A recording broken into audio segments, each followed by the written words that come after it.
আমার নবী উম্মতের জন্য কত কষ্ট আমার নবী করেছে। উহুদের জমিনে যেদিন আমার নবীকে মারতে মারতে দুইটা দান মোবারক শহীদ করে ফেলেছে, রক্তগুলো জর্জর করে পড়ছে, দাড়ি লাল, জামা লাল হয়ে গেছে।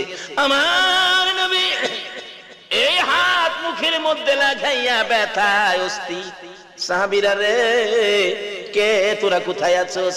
আমার দুইটা দান শহীদ হয়ে গেছে। তারপরও কাফের বেঈমানেরা নবীকে ঘেরাও করে ফেলেছে। রাসূল বলেন যেদিকে তাকাই শুধুমাত্র শত্রু বন্ধু বলে কাউরে দেখি না। ডান দিকে তাকাইলে বাম দিক থেকে আঘাত করে রে, বাম দিকে তাকাইলে ডান দিক থেকে মারে, সামনে তাকাইলে পিছন দিক থেকে মারে, পিছনে তাকাইলে সামনের দিক থেকে মারে।